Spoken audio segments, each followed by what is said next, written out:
Welcome to my channel. రోజువారీ Bible పఠనం. ఆదికాండము 5వ అధ్యాయం పూర్తి వివరణ. ఆదాము వంశావళి గ్రంథం ఇదే. దేవుడు ఆదాము సృజించిన దినమున ఆ దేవుని పోలికగా అతని చేసెను. మగవానిగాను ఆడదానిగాను వారిని సృజించిన వారు సృజింపబడిన దినమున వారిని ఆశీర్వదించి వారికి నరులని పేరు పెట్టెను. ఆదాము 130 ఏండ్లు బ్రతికి తన పోలిక తన స్వరూపమునకు కుమారుని కని అతనికి షేతు అని పేరు పెట్టెను. షేతుని కన్న తర్వాత ఆదాము బ్రతికిన దినములు 800 ఏండ్లు. అతడు కుమారులను కుమార్తెలను కన్ను. ఆదాము బ్రతికిన దినములన్నీ 930 ఏండ్లు. అప్పుడు అతడు మృతి పొందెను. షేతు 105 ఏండ్లు బ్రతికి ఎనోషును కనిన తర్వాత షేతు 807 ఏండ్లు బ్రతికి కుమారులను కుమార్తెలను కన్ను. షేతు బ్రతికిన దినములన్నీ 912 ఏండ్లు. అప్పుడు అతడు మృతి పొందెను. ఎనోషు 90 సంవత్సరములు బ్రతికి కేయినానును కన్న తర్వాత ఎనోషు 815 ఏండ్లు బ్రతికి కుమారులను కుమార్తెలను కన్ను. ఎనోషు దినములన్నీ 905 ఏండ్లు. అప్పుడు అతడు మృతి పొందెను. కేయినాను 70 ఏండ్లు బ్రతికి మహలలేలును కనెను. మహలలేలును కన్న తర్వాత కేయినాను 840 ఏండ్లు బ్రతికి కుమారులను కుమార్తెను కన్ను.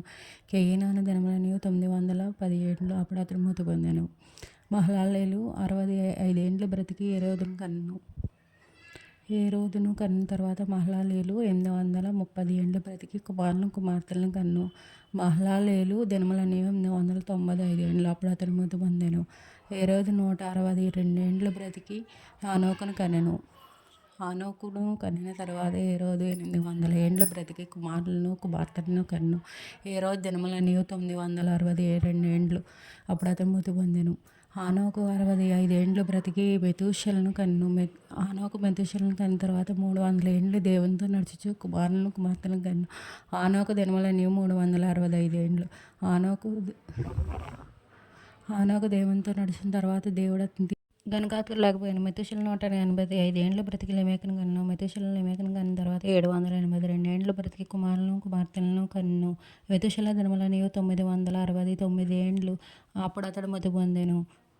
లెమెకు 182 ఏండ్లు బ్రతికి ఒక కుమారుని కని భూమిని యెహోవా శపించినందు వలన కలిగిన మన విషయంలోను మన పని విషయంలోను ఇతడు మనకు నెమ్మది కలుగచేసిన నోవహు అని పేరు పెట్టాను. లెమెకు నోవహును కన్న తర్వాత 195 ఏండ్లు బ్రతికి కుమారులను కుమార్తెలను కన్ను. లెమెకు దినములన్నీ 770 ఏండ్లు. అప్పుడు అతడు మృతి పొందెను. నోవహు 500 ఏండ్లు గలవాడై షేమును హామును యాఫెతును కనెను. దేవునికి చదివిన వాక్యాన్ని దేవుడు దీవించును గాక. దేవునికి మహిమ కలుగును గాక. Please subscribe my channel for more.